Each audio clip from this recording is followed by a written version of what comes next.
മിശിഹായിൽ പ്രിയ സഹോദരി സഹോദരന്മാരെ, ദൈവകൽപ്പന ലംഘിച്ചതിനാൽ ദൈവം എങ്ങനെ സാവൂളിനെ തിരസ്കരിച്ചുവെന്നും തൻ്റെ ഹൃദയത്തിന് ഇണങ്ങിയ ദാവീദിനെ പകരം രാജാവാക്കിക്കൊണ്ട് വിശ്വാസത്തിലും അനുസരണത്തിലും ദൈവിക വാഗ്ദാനത്തിലും അധിഷ്ഠിതമായ ഒരു രാജവാഴ്ച ദൈവം എങ്ങനെ പുനഃസ്ഥാപിച്ചെന്നും നമുക്കിന്ന് ചിന്തിക്കാം. സാമുവേലിൻ്റെ 1-ാം പുസ്തകം 13-ാം അധ്യായം 1 മുതൽ സാമുവേലിൻ്റെ 2-ാം പുസ്തകം 2-ാം അധ്യായം 7-ാം വാക്യം വരെയുമാണ് ഇത് വിവരിക്കുന്നത്. സൗൾ എന്ന പേരിൻ്റെ അർത്ഥം ചോദിക്കപ്പെട്ടവൻ അഥവാ യാചിക്കപ്പെട്ടവൻ എന്നാണ്. ബെഞ്ചമിൻ ഗോത്രത്തിൽപ്പെട്ട അദ്ദേഹം ഇസ്രായേലിൻ്റെ ആദ്യ രാജാവായി തീർന്നു. ഏകദേശം BC 1020-നും 1000-നും ഇടയിലാണ് അദ്ദേഹം ജീവിച്ചത്. സാവൂളിൻ്റെ ഭരണകാലത്തെക്കുറിച്ചുള്ള കൃത്യമായ കണക്കുകൾ മൂലരേഖയിൽ നഷ്ടപ്പെട്ടിരിക്കുകയാണ്. 1 സാമുവേൽ 13:1. രാജാവാകുമ്പോൾ സാവൂളിന് ഏകദേശം 30 വയസ്സായിരുന്നു പ്രായം. അപ്പസ്തോല പ്രവർത്തനങ്ങൾ 13:21 അനുസരിച്ച് അദ്ദേഹം ഏകദേശം 40 വർഷം ഇസ്രായേലിനെ ഭരിച്ചു. ദാവീദ് എന്ന പേരിൻ്റെ അർത്ഥം പ്രിയപ്പെട്ടവൻ എന്നാണ്. അദ്ദേഹം യൂദാ ഗോത്രത്തിൽപ്പെട്ടവനായിരുന്നു. ഒരു ഇടയനായി ജീവിതം ആരംഭിച്ച അദ്ദേഹം പിന്നീടൊരു ധീരസേനാനിയും ഇസ്രായേലിൻ്റെ ഭാവി രാജാവുമായി തീർന്നു. അദ്ദേഹം ഏകദേശം BC 1040-നും 970-നും ഇടയിലാണ് ജീവിച്ചിരുന്നത്. യഹൂദ കത്തോലിക്ക പശ്ചാത്തലത്തിലുള്ള വ്യാഖ്യാനങ്ങളോടെ ഈ കാലത്തെ സംഭവങ്ങൾ നമുക്ക് പരിശോധിക്കാം. 1. സാവൂളിൻ്റെ അനുസരണക്കേടും തിരസ്കരണവും. 1 സാമുവേൽ 13-ാം അധ്യായം 1 മുതൽ 15 വരെ വാക്യങ്ങൾ. ഫിലിസ്ത്യരുടെ ഭീഷണി വർദ്ധിച്ചു വന്നിരുന്നതിനാൽ ഇസ്രായേലിൻ്റെ സംരക്ഷണത്തിനായി സാവൂൾ തൻ്റെ സൈന്യത്തെ ശേഖരിക്കാൻ തുടങ്ങി. അദ്ദേഹം 3000 പുരുഷന്മാരെ തിരഞ്ഞെടുത്തു. 2000 പേർ അവനോടൊത്ത് മിക്മാഷിലും ബഥേൽ മലനാട്ടിലും നിന്നു. 1000 പേർ ഗിബയായിൽ അദ്ദേഹത്തിൻ്റെ മകൻ യോനാഥാനോടൊപ്പം ആയിരുന്നു. ഗേബായിലുള്ള ഫിലിസ്ത്യരുടെ കാവൽ സൈന്യത്തെ യോനാഥാൻ പരാജയപ്പെടുത്തി. ഇതറിഞ്ഞ ഫിലിസ്ത്യർ രഥങ്ങളും കുതിരപ്പടയാളികളും എണ്ണമറ്റ കാവൽ പടയാളികളും അടങ്ങുന്ന ഒരു വൻ സൈന്യത്തെ ശേഖരിച്ചു. ഇത് ഇസ്രായേൽക്കാർക്കിടയിൽ ഏറെ ഭീതിയുണ്ടാക്കി. പലരും ഗുഹകളിലും പാറക്കെട്ടുകളിലും കുഴികളിലും ഒളിച്ചു. മറ്റു ചിലർ രക്ഷപ്പെടാൻ യോർദാൻ നദിക്ക് മറുകര കടന്നു. സൗൾ ഗിൽഗാലിൽ തന്നെ തുടർന്നു. എന്നാൽ അദ്ദേഹത്തിൻ്റെ സൈനികർ വിറയ്ക്കുകയായിരുന്നു. ചിലർ അദ്ദേഹത്തെ വിട്ടുപോകാൻ തുടങ്ങി. ബലിയർപ്പിക്കാനും ദൈവത്തിൻ്റെ മാർഗനിർദ്ദേശം തേടാനുമായി താൻ വരുന്നതുവരെ 7 ദിവസം ഗിൽഗാലിൽ കാത്തിരിക്കാൻ സാമുവേൽ സാവൂളിനോട് പറഞ്ഞിരുന്നു. നിശ്ചിത സമയത്തിനായി സാവൂൾ കാത്തിരുന്നെങ്കിലും സാമുവേൽ പ്രതീക്ഷിച്ച സമയത്ത് വരാതിരിക്കുകയും സൈന്യം ചിതറിപ്പോവുകയും ചെയ്തപ്പോൾ അദ്ദേഹം ഉത്കണ്ഠാകുലനും ഭയചകിതനുമായി. ദൈവത്തിൽ വിശ്വാസമർപ്പിച്ച് കാത്തിരിക്കുന്നതിന് പകരം സാവൂൾ സ്വന്തം ഇഷ്ടപ്രകാരം പ്രവർത്തിക്കുവാൻ തീരുമാനിച്ചു. ദഹനബലികളും സമാധാന ബലികളും കൊണ്ടുവരാൻ അദ്ദേഹം ഉത്തരവിട്ടു. പ്രവാചകന്റെയും പുരോഹിതന്റെയും ദൗത്യമായ ബലി അദ്ദേഹം തന്നെ അർപ്പിച്ചു. സാവൂൾ ബലിയർപ്പിച്ചു കഴിഞ്ഞപ്പോൾ സാമുവേൽ എത്തി. സാവൂൾ അദ്ദേഹത്തെ അഭിവാദ്യം ചെയ്യാൻ പുറപ്പെട്ടെങ്കിലും സാമുവേൽ ഉടൻ തന്നെ ചോദിച്ചു, നീ എന്താണ് ചെയ്തത്? സാവൂൾ തന്നെത്താൻ ന്യായീകരിക്കാൻ ശ്രമിച്ചു. ജനങ്ങൾ തന്നെ വിട്ടുപോകുന്നുവെന്നും സാമുവേൽ കൃത്യസമയത്ത് എത്തിയില്ലെന്നും ഫിലിസ്ത്യർ യുദ്ധത്തിനായി ഒരുങ്ങുന്നുവെന്നും അദ്ദേഹം വിശദീകരിച്ചു. യുദ്ധത്തിന് പോകുന്നതിന് മുൻപ് കർത്താവിൻ്റെ പ്രീതി തേടുന്നതിനായി ബലിയർപ്പിക്കാൻ താൻ നിർബന്ധിതനായെന്ന് അദ്ദേഹം പറഞ്ഞു. സാവൂൾ കാണിച്ചത് വിഡ്ഢിതമാണെന്ന് സാമുവേൽ ദൃഢമായി മറുപടി നൽകി. കർത്താവിൻ്റെ കൽപ്പന അനുസരിച്ചിരുന്നെങ്കിൽ അദ്ദേഹത്തിൻ്റെ രാജ്യം നിലനിൽക്കുമായിരുന്നുവെന്ന് അദ്ദേഹം പറഞ്ഞു. എന്നാൽ ഇപ്പോൾ അനുസരണക്കേട് കാരണം അദ്ദേഹത്തിൻ്റെ രാജ്യം തുടരുകയില്ല.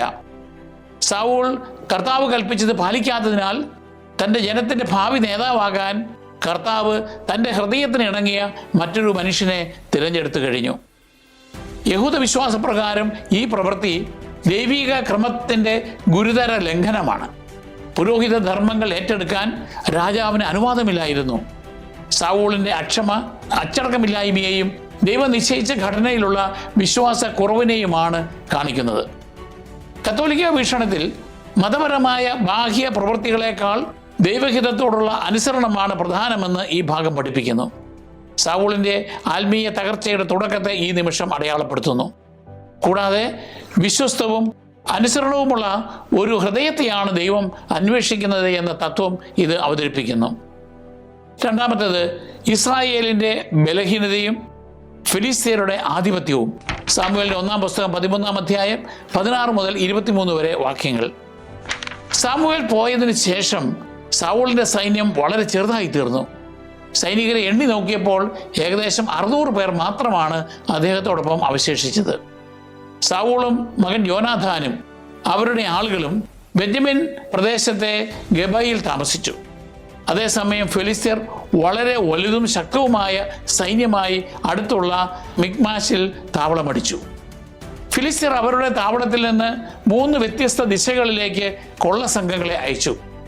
ഈ സംഘങ്ങൾ ദേശത്തുടനീളം സഞ്ചരിച്ച് ആക്രമണങ്ങളും കൊള്ളയടിക്കലുകളും നടത്തി ഇസ്രായേൽ ജനതയ്ക്കിടയിൽ ഭീതി പരത്തി. ഫിലിസ്ത്യർ ഇസ്രായേലിൻ്റെ വിഭവങ്ങൾ നിയന്ത്രിച്ചിരുന്നതിനാൽ സാഹചര്യം വളരെ പ്രയാസകരവും അപമാനകരവുമായിരുന്നു. കൊല്ലന്മാരെ ഇസ്രായേലിൽ നിലനിർത്താൻ ഫിലിസ്ത്യർ അനുവദിക്കാത്തതിനാൽ അവിടെ അവർ ഉണ്ടായിരുന്നില്ല.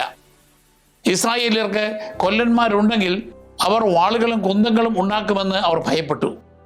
അതിനാൽ ഇസ്രായേലിയർക്ക് അവരുടെ കലപ്പകൾ, കോടാലികൾ, മറ്റുപകരണങ്ങൾ എന്നിവയ്ക്ക് മൂർച്ച കൂട്ടണമെങ്കിൽ ഫിലിസ്ത്യരുടെ അടുത്ത് പോകേണ്ടി വന്നു. അതിനായി പണം നൽകുകയും വേണമായിരുന്നു. ഇക്കാരണത്താൽ യുദ്ധത്തിനാവശ്യമായ ശരിയായ ആയുധങ്ങൾ ഇസ്രായേൽ സൈനികർക്ക് ഇല്ലായിരുന്നു. സാവൂളിനും മകൻ യോനാഥാനും മാത്രമേ വാളുകളും കുന്തങ്ങളും ഉണ്ടായിരുന്നുള്ളൂ. ബാക്കി സൈന്യം ഇവയൊന്നുമില്ലാതെ പോരാടേണ്ടി വന്നു.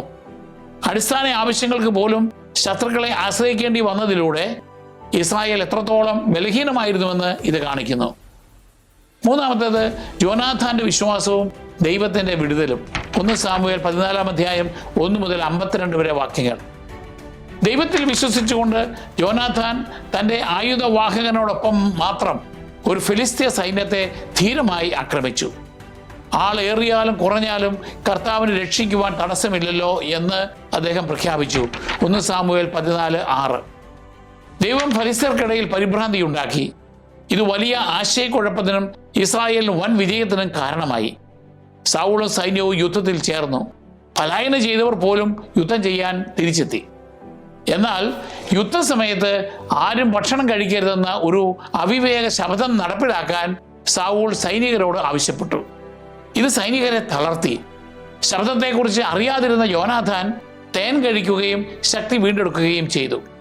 പിന്നീട് സൗൾ ഇതറിഞ്ഞപ്പോൾ യോനാഥാനെ വധിക്കാൻ തയ്യാറായി. എന്നാൽ ദൈവം അവൻ വഴിയാണ് പ്രവർത്തിച്ചത് എന്ന് തിരിച്ചറിഞ്ഞ ജനങ്ങൾ ഇടപെട്ട് അവനെ രക്ഷിച്ചു. അങ്ങനെ ഇസ്രായേലിൻ്റെ വിജയം യോനാഥാൻ വഴി ദൈവത്തിലുള്ള വിശ്വാസത്തിലൂടെയാണ് വന്നത് എന്ന് ഈ സംഭവങ്ങൾ കാണിക്കുന്നു. അതേസമയം സൗളിൻ്റെ തെറ്റായ തീരുമാനങ്ങൾ അദ്ദേഹത്തിൻ്റെ മോശം നേതൃത്വത്തെയും വിവേകരാഹിത്യത്തെയും വെളിപ്പെടുത്തി. കത്തോലിക്കാ സഭയുടെ പ്രബോധനം അനുസരിച്ച് ദൈവത്തിലുള്ള വിശ്വാസമാണ് യഥാർത്ഥ വിജയം കൊണ്ടുവരുന്നത്. ദൈവിക പരിപാലനയിലുള്ള ആശ്രയത്തെയാണ് യോനാഥാന്റെ വിശ്വാസം പ്രതിഫലിപ്പിക്കുന്നത്. നേരെ മറിച്ച് സൗളിൻ്റെ എടുത്തുചാട്ടമുള്ള ശബ്ദം മോശം വിവേചന ബുദ്ധിയെ കാണിക്കുന്നു. ആത്മീയ ജ്ഞാനമില്ലാത്ത നേതൃത്വം സമൂഹത്തെ എങ്ങനെ ദോഷകരമായി ബാധിക്കുമെന്ന് ഇത് പഠിപ്പിക്കുന്നു. ബലഹീനതയിൽ പോലും തന്നെ വിശ്വസിക്കുന്നവർ വഴി ദൈവം പ്രവർത്തിക്കുന്നുവെന്ന് ഈ ഭാഗം നമ്മെ അനുസ്മരിപ്പിക്കുന്നു. 4. സൗളിൻ്റെ അപൂർണ അനുസരണവും അന്തിമ തിരസ്കരണവും. 1 സാമുവേൽ 15-ാം അധ്യായം 1 മുതൽ 35 വരെ വാക്യങ്ങൾ. ഇസ്രായേലിനെതിരെ മുൻപ് ചെയ്ത പാപങ്ങൾക്കുള്ള ദൈവിക ശിക്ഷയായി അമലേക്യരെ പൂർണ്ണമായി നശിപ്പിക്കാൻ സാമുവേൽ വഴി ദൈവം സൗളിനോട് കൽപ്പിച്ചു. പുറപ്പാടിന്റെ പുസ്തകം 17-ാം അധ്യായം 8 മുതൽ 16 വരെ വാക്യങ്ങൾ. സൗൾ യുദ്ധത്തിന് പോയി അവരെ തോൽപ്പിച്ചെങ്കിലും ദൈവകൽപ്പന പൂർണ്ണമായി അനുസരിച്ചില്ല. അമലേക്യരുടെ രാജാവായ ആഗാഗിനെ അദ്ദേഹം വധിച്ചില്ല. കൂടാതെ ബലിയർപ്പിക്കാനാണെന്ന വ്യാജേന ഏറ്റവും നല്ല മൃഗങ്ങളെ നശിപ്പിക്കാതെ സൂക്ഷിച്ചു വെക്കുകയും ചെയ്തു. സൗൾ തന്നിൽ നിന്നും അകന്നുപോയെന്ന് കർത്താവ് സാമുവേലിന് വെളിപ്പെടുത്തി. സാമുവേൽ സൗളിനെ കണ്ടപ്പോൾ താൻ കൽപ്പന അനുസരിച്ചുവെന്ന് സൗൾ തറപ്പിച്ചു പറഞ്ഞു. എന്നാൽ നശിപ്പിക്കാതെ ബാക്കി വെച്ച മൃഗങ്ങളെ ചൂണ്ടിക്കാട്ടി സാമുവേൽ അദ്ദേഹത്തെ ചോദ്യം ചെയ്തു. അപ്പോൾ സൗൾ ജനങ്ങളെ കുറ്റപ്പെടുത്തിക്കൊണ്ട് തൻ്റെ പ്രവൃത്തിയെ ന്യായീകരിക്കുവാൻ ശ്രമിച്ചു. അനുസരണം ബലിയേക്കാൾ ശ്രേഷ്ഠം. 1 സാമുവേൽ 15:22.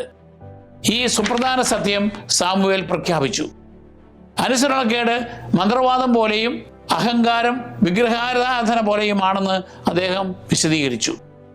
സൗൾ കർത്താവിൻ്റെ കൽപ്പന തള്ളിക്കളഞ്ഞതിനാൽ ദൈവം അദ്ദേഹത്തെ രാജസ്ഥാനത്ത് നിന്ന് തിരസ്കരിച്ചു. സൗൾ തൻ്റെ പാപം സമ്മതിച്ചുവെങ്കിലും യഥാർത്ഥ പശ്ചാത്താപത്തേക്കാൾ തൻ്റെ പൊതുപ്രതിച്ഛായയെക്കുറിച്ചാണ് അദ്ദേഹം കൂടുതൽ ഉത്കണ്ഠപ്പെട്ടത്. സാമുവേൽ അദ്ദേഹത്തെ തുടർന്ന് പിന്തുണയ്ക്കാൻ വിസമ്മതിച്ചു. സാമുവേൽ പോകാൻ ഒരുങ്ങിയപ്പോൾ സൗൾ അദ്ദേഹത്തിൻ്റെ വസ്ത്രത്തിൽ പിടിച്ചു തൂങ്ങുകയും അത് കീറുകയും ചെയ്തു. രാജ്യം സൗളിൽ നിന്ന് കീറിയെടുത്ത് ദൈവം മറ്റൊരാൾക്ക് നൽകിയതിൻ്റെ പ്രതീകമാണ് ഇത് എന്ന് സാമുവേൽ പറഞ്ഞു. തുടർന്ന് സാമുവേൽ ആഗാഗിനെ വധിക്കുകയും സൗളിനെ കുറിച്ച് ദുഃഖിച്ചുകൊണ്ട് അവിടെ നിന്ന് മടങ്ങുകയും ചെയ്തു. കത്തോലിക്ക വ്യാഖ്യാനം ഇതിനെ ഒരു പ്രധാന ധാർമ്മിക പാഠമായി കാണുന്നു. ഭാഗികമായ അനുസരണക്കേട് തന്നെയാണ്. മതപരമായ ബാഹ്യ പ്രവൃത്തികൾ ദൈവത്തോടുള്ള പൂർണ്ണ സമർപ്പണത്തിന് പകരം വയ്ക്കാനാവില്ല. 5. ദാവീദ് തിരഞ്ഞെടുക്കപ്പെട്ട് അഭിഷേകം ചെയ്യപ്പെടുന്നു. 1 സാമുവേൽ 16 അധ്യായം 1 മുതൽ 23 വരെ വാക്യങ്ങൾ. സൗളിനെ ചൊല്ലി ദുഃഖിക്കുന്നത് അവസാനിപ്പിച്ച് ബെത്ലഹേമിലെ ജെസ്സയുടെ പുത്രന്മാരിൽ ഒരുവനെ പുതിയ രാജാവായി അഭിഷേകം ചെയ്യാൻ കർത്താവ് സാമുവേലിനോട് ആവശ്യപ്പെട്ടു. സാമുവേൽ അവിടെ എത്തിയപ്പോൾ മൂത്ത മകനായ ഏലിയാബ് തിരഞ്ഞെടുക്കപ്പെടുമെന്നാണ് ആദ്യം കരുതിയത്. എന്നാൽ കർത്താവ് അദ്ദേഹത്തെ ഒരു കാര്യം പഠിപ്പിച്ചു. മനുഷ്യൻ ബാഹ്യമായവയെ വീക്ഷിക്കുമ്പോൾ കർത്താവ് ഹൃദയത്തെയാണ് നോക്കുന്നത്. 1 സാമുവേൽ 16:7. ജെസ്സയുടെ പുത്രന്മാർ ഓരോരുത്തരായി വന്നുവെങ്കിലും അവരാരും തിരഞ്ഞെടുക്കപ്പെട്ടില്ല. അവസാനം ആടുകളെ മേയിച്ചുകൊണ്ടിരുന്ന ഏറ്റവും ഇളയ മകൻ ദാവീദിനെ വിളിച്ചുകൊണ്ടുവന്നു. കർത്താവ് അവനെ തിരഞ്ഞെടുത്തു. സാമുവേൽ അവനെ അഭിഷേകം ചെയ്തു. ആ നിമിഷം മുതൽ കർത്താവിൻ്റെ ആത്മാവ് ദാവീദിൻ്റെ മേൽ ശക്തമായി വന്നു. അതേസമയം കർത്താവിൻ്റെ ആത്മാവ് സൗളിനെ വിട്ടുപോകുകയും ദുരാത്മാവ് അദ്ദേഹത്തെ അസ്വസ്ഥനാക്കുകയും ചെയ്തു. അദ്ദേഹത്തെ ആശ്വസിപ്പിക്കുവാൻ സംഗീതത്തിൽ വൈദഗ്ധ്യമുള്ള ഒരാളെ കൊണ്ടുവരാൻ ഭൃത്യന്മാർ നിർദ്ദേശിച്ചു. നല്ലൊരു സംഗീതജ്ഞനും ധീരനുമായ ദാവീദിനെ സൗളിൻ്റെ അടുത്തേക്ക് കൊണ്ടുവന്നു. സൗൾ അസ്വസ്ഥനാകുമ്പോഴെല്ലാം ദാവീദ് വീണ വായിക്കുകയും സൗളിന് ആശ്വാസം ലഭിക്കുകയും ചെയ്തു. അങ്ങനെ ഭാവി രാജപദവിക്കായി ദൈവം ദാവീദിനെ ഒരുക്കുമ്പോൾ തന്നെ അവൻ സൗളിൻ്റെ സേവനത്തിൽ പ്രവേശിച്ചു. ഹൃദയത്തിൻ്റെ ആന്തരിക ഭാവത്തിനാണ് ദൈവം വില നൽകുന്നത് എന്നതിൻ്റെ ആഴമായ വെളിപ്പെടുത്തലായി ഇതിനെ കത്തോലിക്ക പ്രബോധനം കാണുന്നു. ദൈവജനത്തെ നയിക്കാൻ തിരഞ്ഞെടുക്കപ്പെട്ട വിനീതനായ ഇടയൻ എന്ന നിലയിൽ ദാവീദ് ക്രിസ്തുവിൻ്റെ ഒരു മുൻ രൂപമായി. ഈ അഭിഷേകം പരിശുദ്ധാത്മാവിൻ്റെ പ്രവർത്തനത്തെയും ദാവീദിനെ തൻ്റെ ദൗത്യത്തിനായി ഒരുക്കുന്നതിനെയും സൂചിപ്പിക്കുന്നു. 6. ദാവീദും ഗോലിയാത്തും ഭയത്തിന്മേലുള്ള വിശ്വാസം.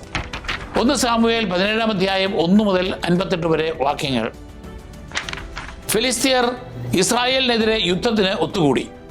അവരുടെ പടത്തലവനായ ഗോലിയാത്ത് തന്നോട് നേരിട്ട് യുദ്ധം ചെയ്യാൻ ഒരു യോദ്ധാവിനെ അയക്കാൻ ഇസ്രായേലിനെ വെല്ലുവിളിച്ചു. അവൻ ഒരു രാക്ഷസ രൂപിയും വൻതോതിൽ ആയുധധാരിയുമായിരുന്നു. അവൻ്റെ വെല്ലുവിളി സൗളിനെയും ഇസ്രായേൽ സൈന്യത്തെയും ഭയചകിതരാക്കി. 40 ദിവസത്തേക്ക് അവനെ നേരിടാൻ ആരും ധൈര്യപ്പെട്ടില്ല. ഇടയനായ ദാവീദ് തൻ്റെ സഹോദരന്മാർക്ക് ഭക്ഷണവുമായി പാളയത്തിൽ വന്നു. ഗോലിയാത്തിൻ്റെ വെല്ലുവിളി കേട്ടപ്പോൾ അവൻ വിശ്വാസത്താലും ധൈര്യത്താലും നിറഞ്ഞു. ഫിലിസ്തീർ ജീവനുള്ള ദൈവത്തെയാണ് നിന്ദിച്ചത് എന്നും കർത്താവ് വിജയം നൽകുമെന്നും അവൻ പ്രഖ്യാപിച്ചു. സൗൾ അവനെ സംശയിച്ചുവെങ്കിലും തൻ്റെ ആടുകളെ സംരക്ഷിക്കുന്നതിനിടയിൽ സിംഹത്തെയും കരടിയെയും ഒറ്റയ്ക്ക് നേരിടാൻ ദൈവം തന്നെ എങ്ങനെ സഹായിച്ചുവെന്ന് ഓർമ്മിപ്പിച്ചു. കവചങ്ങളും ആയുധങ്ങളും നിരസിച്ച് ഒരു കവണിയും 5 കല്ലുകളുമായി ദാവീദ് പുറപ്പെട്ടു.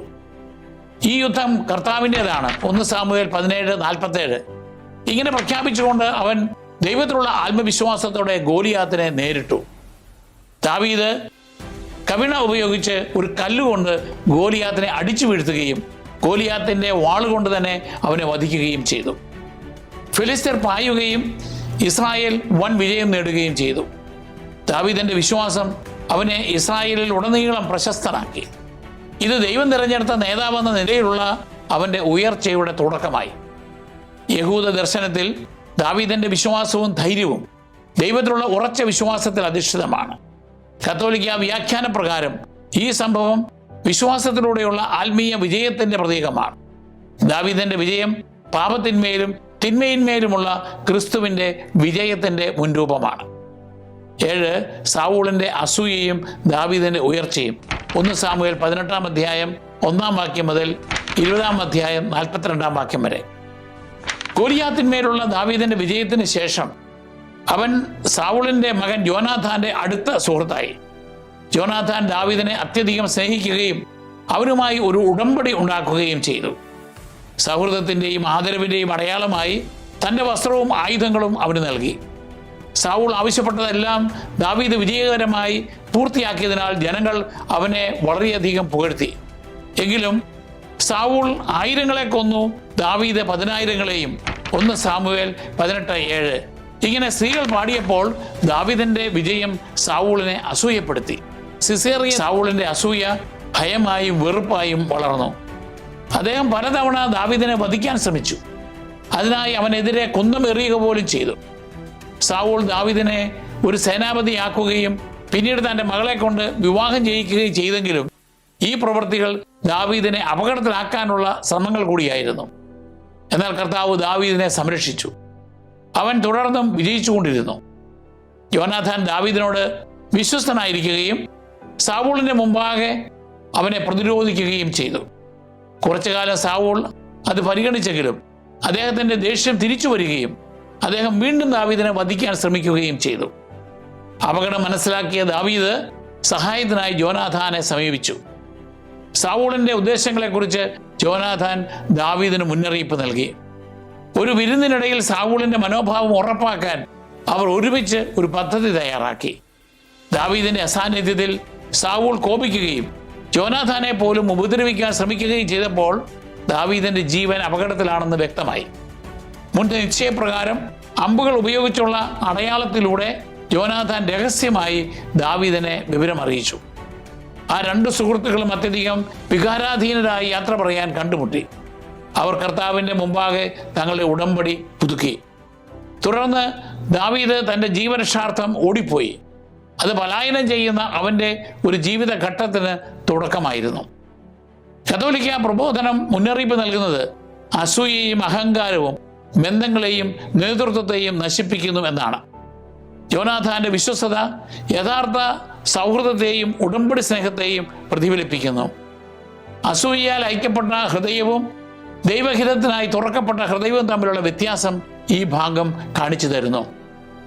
8 പലായനം ചെയ്യുന്ന ദാവീദിന്റെ ആത്മനിയന്ത്രണം. 1 സാമുവേൽ 21-ാം അധ്യായം 1-ാം വാക്യം മുതൽ 26-ാം അധ്യായം 25-ാം വാക്യം വരെ. സൗൾ ദാവീദിനെ വധിക്കാനുള്ള ശ്രമം തുടർന്നുകൊണ്ടിരുന്നതിനാൽ സുരക്ഷിതത്വം തേടി ദാവീദിന്റെ സ്ഥലങ്ങൾ മാറി മാറി പലായനം ചെയ്യേണ്ടി വന്നു. അവൻ നോബിലെ പുരോഹിതനായ അഹിമലേക്കിന്റെ അടുക്കൽ വന്നു. വിശുദ്ധ വലഞ്ഞതിനാൽ അവിടെ നിന്ന് പുരോഹിതന്മാർക്ക് മാത്രം ഭക്ഷിക്കാൻ അനുവാദമുള്ള വിശുദ്ധ അപ്പം സ്വീകരിച്ചു. 1 സാമുവേൽ 21-ാം അധ്യായം 1 മുതൽ 6 വരെ വാക്യങ്ങൾ.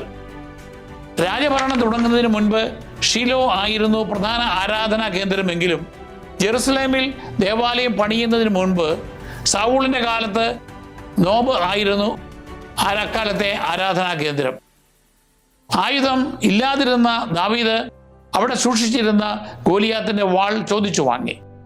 ഭയം കാരണം ദാവീദ് ഫിലിസ്ത്യരുടെ നാട്ടിലേക്ക് പോകുകയും അവിടെ നിന്ന് രക്ഷപ്പെടാനായി അവരുടെ രാജാവിന്റെ മുൻപിൽ ഭ്രാന്തനായി അഭിനയിക്കുകയും ചെയ്തു. തുടർന്ന് ദാവീദ് ഒരു കൂട്ടം അനുയായികളെ സംഘടിപ്പിക്കുകയും അതുല്ലാം എൻഗേദി തുടങ്ങിയ വിജന പ്രദേശങ്ങളിലും ഗുഹകളിലും താമസിച്ചു. ഈ സമയത്തും സാവൂൾ അവനെ പിന്തുടർന്നുകൊണ്ടിരുന്നു. ക്രോധവും സംശയവും കാരണം സാവൂൾ നോബിലെ 85 പുരോഹിതന്മാരെ ക്രൂരമായി വധിച്ചു. അത് എത്രത്തോളം അദ്ദേഹം അധപ്പതിച്ചുവെന്ന് കാണിക്കുന്നു. 2 സന്ദർഭങ്ങളിൽ സാവൂളിനെ കൊല്ലാൻ ദാവീദിന് അവസരം ലഭിച്ചു. ആദ്യത്തെ തവണ ദാവീദും കൂട്ടരും ഒളിച്ചിരുന്ന ഗുഹയിലേക്ക് സാവൂൾ പ്രവേശിച്ചു. ദാവീദ് രഹസ്യമായി സാവൂളിന്റെ വസ്ത്രത്തിന്റെ ഒരറ്റം മുറിച്ചെടുത്തെങ്കിലും അദ്ദേഹത്തെ ഉപദ്രവിക്കുവാൻ വിസമ്മതിച്ചു. കർത്താവിന്റെ അഭിഷക്തന്റെ മേൽ ഞാൻ കൈകൾ ഉയർത്തുകയില്ല എന്ന് അദ്ദേഹം പറഞ്ഞു. 1 സാമുവേൽ 24-6 വാക്യം. 2ാമത്തെ തവണ രാത്രിയിൽ സാവൂളിന്റെ പാളയത്തിൽ പ്രവേശിച്ച ദാവീദ് അദ്ദേഹത്തിന്റെ കുന്തവും കൂജയും എടുത്തെങ്കിലും അദ്ദേഹത്തിന്റെ ജീവൻ അപഹരിച്ചില്ല. 1 സാമുവേൽ 26-11.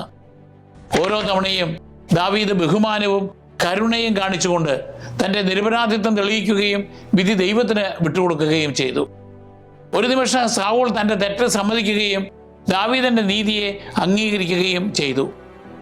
ഈ സംഭവങ്ങൾ ദൈവത്തിലുള്ള ദാവീദിന്റെ വിശ്വാസത്തെയും അവസരം ലഭിച്ചിട്ടും പ്രതികാരം ഒഴിവാക്കുവാനുള്ള അദ്ദേഹത്തിൻ്റെ മനക്കരുത്തിനെയും കാണിക്കുന്നു. കത്തോലിക്ക പ്രബോധനം അധികാരത്തോടുള്ള ബഹുമാനത്തെയും ദൈവത്തിൻ്റെ സമയത്തിലുള്ള വിശ്വാസത്തെയുമാണ് ഊന്നിപ്പറയുന്നത്. പ്രതികാരം ചെയ്യാനുള്ള ദാവീദിന്റെ വിസമ്മതം ക്രിസ്തുവിനെ പോലെയുള്ള കരുണയെയും ക്ഷമയെയും പ്രതിഫലിപ്പിക്കുന്നു.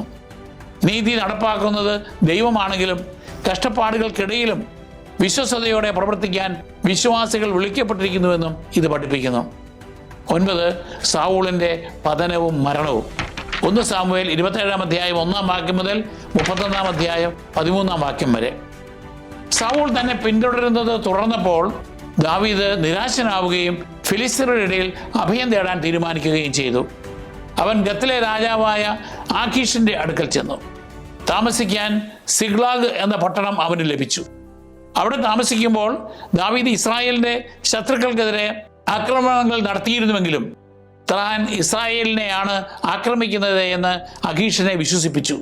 അങ്ങനെ ആഖീഷിന് അവനിൽ വിശ്വാസം തോന്നി. ഫിലിസ്ത്യർ ഇസ്രായേലിനെതിരെ ഒരു വലിയ യുദ്ധത്തിന് തയ്യാറെടുക്കുമ്പോൾ ദാവീദിനോടും കൂട്ടരോടും അതിൽ ചേരാൻ ആവശ്യപ്പെട്ടു.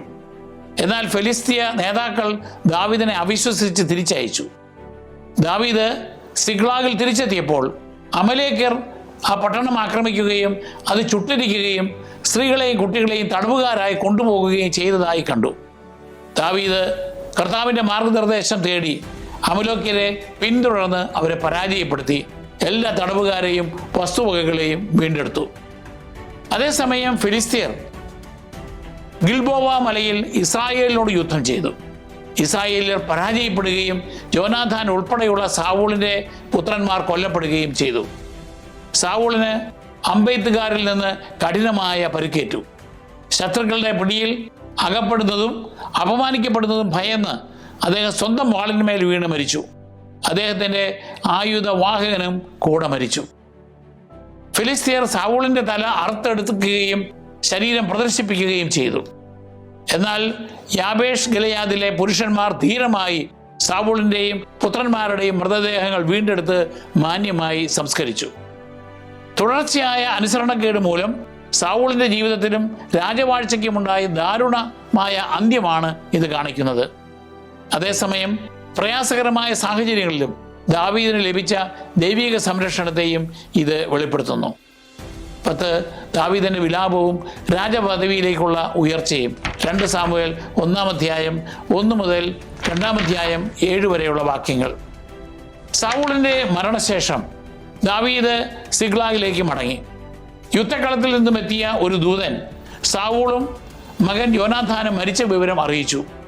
സാവൂളിന്റെ അഭ്യർത്ഥന പ്രകാരം താനാണ് അദ്ദേഹത്തെ കൊന്നത് എന്ന് ആ മനുഷ്യൻ അവകാശപ്പെട്ടു. ഈ വാർത്ത കേട്ടപ്പോൾ ദാവീദും കൂടെയുള്ളവരും അത്യധികം ദുഃഖിക്കുകയും സാവൂളിനും യോനാഥാനും യുദ്ധത്തിൽ വീണുപോയ ഇസ്രായേൽ ജനത്തിനു വേണ്ടി കരയുകയും ഉപവസിക്കുകയും ചെയ്തു. തുടർന്ന് ദാവീദ് ആ ദൂതനെ ചോദ്യം ചെയ്തു. കർത്താവിൻ്റെ അഭിഷിക്തനെ വധിച്ചെന്ന് അവൻ അവകാശപ്പെട്ടതിനാൽ അവനെ വധിക്കാൻ ദാവീദ് ഉത്തരവിട്ടു. തന്നെ കൊല്ലാൻ ശ്രമിച്ചിട്ട് പോലും സാവൂളിനോട് വലിയ ആദരവാണ് ദാവീദ് പ്രകടിപ്പിച്ചത്.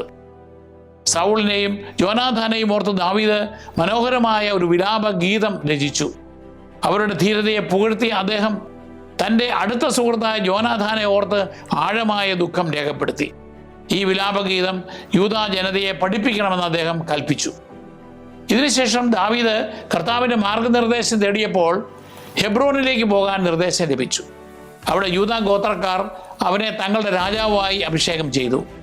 സാവൂളിന് മാന്യമായ സംസ്കാരം നൽകിയതിന് യാബേഷ് ഗിലെയാദിലെ ജനങ്ങൾക്ക് ദാവീദ് നന്ദി അറിയിക്കുകയും അവരുടെ വിശ്വസ്തതയെ അനുഗ്രഹിക്കുകയും ചെയ്തു. അങ്ങനെ ദാവീദ് തൻ്റെ രാജവാഴ്ച ആരംഭിച്ചത് അഹങ്കാരത്തോടെയോ പ്രതികാര ബുദ്ധിയോടെയോ അല്ല, മറിച്ച് വിനയത്തോടും ആദരവോടും ദൈവത്തിലുള്ള വിശ്വാസത്തോടും കൂടെയാണ്. യഹൂദ പാരമ്പര്യം സാവൂളിനോടുള്ള ദാവീദിന്റെ ആദരവിനെയും വിലാപത്തെയും അവൻ്റെ ഉന്നത സ്വഭാവ ഗുണമായി കാണിക്കുന്നു. കത്തോലിക്ക ബോധനം ദാവീദിനെ വിനയത്തിൻ്റെയും ക്ഷമയുടെയും ആദരവിൻ്റെയും മാതൃകയാണ് സ്മരിക്കുന്നത്. അനുസരണക്കേടിലും ഭയത്തിലും അധിഷ്ഠിതമായ സാവൂളിന്റെ നേതൃത്വ പരാജയത്തിൽ നിന്ന് വിശ്വാസത്തിലും വിനയത്തിലും ദൈവാശ്രയത്തിലും അധിഷ്ഠിതമായ ദാവീദിന്റെ ദൈവ കേന്ദ്രീകൃത നേതൃത്വത്തിലേക്കുള്ള മാറ്റമാണ് ഈ ഭാഗം കാണിച്ചു തരുന്നത്. ദൈവം നേതാക്കളെ തിരഞ്ഞെടുക്കുന്നത് അവരുടെ ഹൃദയനില നോക്കി ആണെന്നും കേവലം പുറമേയുള്ള കഴിവ് നോക്കി അല്ലെന്നും ഇത് തെളിയിക്കുന്നു. ഈ ഭാഗത്ത് നമുക്കുള്ള പാഠങ്ങൾ നോക്കാം. ഒന്ന്, മതാചാരങ്ങളെക്കാൾ പ്രധാനം ദൈവത്തോടുള്ള അനുസരണമാണ്. സാവൂൾ ബലിയർപ്പിച്ചെങ്കിലും ദൈവത്തെ യഥാർത്ഥത്തിൽ അനുസരിച്ചില്ല. ദൈവം നമ്മെ പുറമേ നോക്കുകയല്ല, മറിച്ച് ഹൃദയപൂർവ്വം തൻ്റെ ഇഷ്ടം പിന്തുടരുന്നുണ്ടോ എന്നാണ് നോക്കുന്നത് എന്ന് ഇത് പഠിപ്പിക്കുന്നു. പ്രാർത്ഥനകളും മതാചാരങ്ങളും അർത്ഥവത്താകുന്നത് നാം ദൈവകൽപ്പനകൾ അനുസരിക്കുക കൂടി ചെയ്യുമ്പോഴാണ്. തിരുവചനത്തിലൂടെയും സഭയിലൂടെയും നമ്മുടെ മനസാക്ഷിയിലൂടെയും ദൈവത്തെ ശ്രവിക്കാനും അനുസരണം പ്രയാസകരമാകുമ്പോൾ പോലും വിശ്വസ്തത പാലിക്കാനും നാം പഠിക്കണം. 1 സാമുവേൽ 15:22. 2, ഭയത്തിൻ്റെയും സമ്മർദ്ദത്തിൻ്റെയും സമയങ്ങളിൽ ദൈവത്തിൽ വിശ്വസിക്കുക. തൻ്റെ തീരുമാനങ്ങളെ നിയന്ത്രിക്കാൻ ഭയത്തെ അനുവദിച്ചതിനാൽ സാവൂൾ പരാജയപ്പെട്ടു. എന്നാൽ അപകടകരമായ സാഹചര്യങ്ങളിലും യോനാഥാനും ദാവീദും ദൈവത്തിൽ വിശ്വസിച്ചു. നമ്മുടെ ദൈനംദിന ജീവിതത്തിലും ഉത്കണ്ഠയും സമ്മർദ്ദവും ഉണ്ടാകുമ്പോൾ മാനുഷിക ചിന്തകളെ മാത്രം ആശ്രയിക്കാതെ പ്രാർത്ഥിക്കാനും ദൈവത്തിൻ്റെ മാർഗനിർദ്ദേശത്തിനായി കാത്തിരിക്കാനും നാം വിളിക്കപ്പെട്ടിരിക്കുന്നു. 3, ദൈവം ബാഹ്യരൂപത്തെയല്ല ഹൃദയത്തെയാണ് വിലമതിക്കുന്നത്. ദാവീദ് തിരഞ്ഞെടുക്കപ്പെട്ടത് അവൻ ഏറ്റവും ശക്തനായതുകൊണ്ടല്ല, മറിച്ച് അവൻ്റെ ഹൃദയം ദൈവത്തിന് സ്വീകാര്യമായതുകൊണ്ടാണ്. ബാഹ്യമായ വിജയത്തെക്കാളും സ്ഥാനമാനങ്ങളെക്കാളും ആത്മാർത്ഥതയ്ക്കും വിനയത്തിനുമാണ് ദൈവം വില നൽകുന്നത്. മറ്റുള്ളവരുടെ അംഗീകാരം തേടുന്നതിനേക്കാൾ നല്ലൊരു ഹൃദയം രൂപപ്പെടുത്തുന്നതിനായിരിക്കണം നമ്മുടെ ശ്രദ്ധ. 4, അസൂയയും അഹങ്കാരവും ജീവിതത്തെയും ബന്ധങ്ങളെയും നശിപ്പിക്കുന്നു. സാവൂളിൻ്റെ അസൂയ അദ്ദേഹത്തിൻ്റെ ജീവിതത്തെ നശിപ്പിച്ചു. നമ്മെ മറ്റുള്ളവരുമായി താരതമ്യം ചെയ്യുമ്പോൾ അസൂയ നമ്മുടെ ഹൃദയത്തിലും പ്രവേശിക്കാം. പകരം ഓരോരുത്തർക്കും ദൈവം നൽകിയ ദാനങ്ങളെ മാനിക്കാനും മറ്റുള്ളവരുടെ വിജയത്തിൽ സന്തോഷിക്കാനും നാം പഠിക്കണം. വിനയവും കൃതജ്ഞതയും അസൂയയിൽ നിന്ന് നമ്മെ സംരക്ഷിക്കുന്നു. 5, യഥാർത്ഥ നേതൃത്വത്തിന് വിനയവും വിവേചന ബുദ്ധിയും ആവശ്യമാണ്. സാവൂൾ വികാരാധീനമായ തീരുമാനങ്ങൾ പലപ്പോഴും എടുത്തത് ജനങ്ങൾക്ക് ദുരിതം നൽകി. എന്നാൽ ദാവീദ് ക്ഷമയും വിവേകവും കാണിച്ചു. കുടുംബത്തിലോ സഭയിലോ സമൂഹത്തിലോ ഉള്ള നേതൃത്വം എന്നത് അധികാരമല്ല, മറിച്ച് ഉത്തരവാദിത്വമാണ്. ദൈവത്തെ ശ്രമിച്ചും നല്ല ഉപദേശങ്ങൾ തേടിയും ജാഗ്രതയോടെ തീരുമാനങ്ങൾ എടുക്കണമെന്ന് ഇത് പഠിപ്പിക്കുന്നു. 6, അധികാരികളെ ബഹുമാനിക്കുകയും ദൈവത്തിൻ്റെ സമയത്തിനായി കാത്തിരിക്കുകയും ചെയ്യുക. സാവൂളിനോട് പ്രതികാരം ചെയ്യുവാൻ അവസരങ്ങൾ ലഭിച്ചിട്ടും അദ്ദേഹം കർത്താവിൻ്റെ അഭിഷിക്തനായിരുന്നതിനാൽ ദാവീദ് അത് ചെയ്തില്ല. ദൈവം തൻ്റെ പദ്ധതി കൃത്യസമയത്ത് പൂർത്തിയാക്കുമെന്ന് ദാവീദ് വിശ്വസിച്ചു. അപൂർണരാണെങ്കിൽ പോലും അധികാരികളെ ബഹുമാനിക്കാനും ദൈവത്തിൻ്റെ സമയത്തിനായി വിശ്വാസത്തോടെ കാത്തിരിക്കാനും ഇത് നമ്മെ പഠിപ്പിക്കുന്നു. 7, ബലഹീനതകളിലൂടെയും ചെറിയ തുടക്കങ്ങളിലൂടെയും ദൈവം പ്രവർത്തിക്കുന്നു. ഇസ്രായേൽ ഭയചകിതരായിരുന്നിട്ടും യോനാഥാൻ വഴിയും പിന്നീട് ദാവീദ് വഴിയും ദൈവം വിജയം നൽകി. ദൈവം മാനുഷിക ശക്തിയെ ആശ്രയിക്കുന്നില്ല. നമ്മുടെ പരിമിതികളും ബലഹീനതകളും ദൈവത്തിന് സമർപ്പിച്ചാൽ അവ അവിടുത്തെ മഹത്വത്തിനായി ഉപയോഗപ്പെടുത്തും.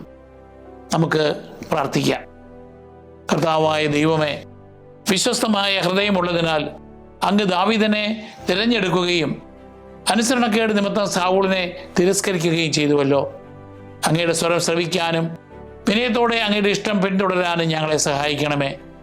ഞങ്ങളിൽ നിന്നും അസൂയയും അഹങ്കാരവും അക്ഷമയവും നീക്കി അങ്ങയുടെ പദ്ധതിയിൽ വിശ്വസിക്കുന്ന ഹൃദയം ഞങ്ങൾക്ക് നൽകണമേ. എല്ലാ സാഹചര്യങ്ങളിലും അങ്ങയോട് വിശ്വസ്ത പുലർത്താൻ ഞങ്ങളെ അനുഗ്രഹിക്കണമേ. ആമേൻ.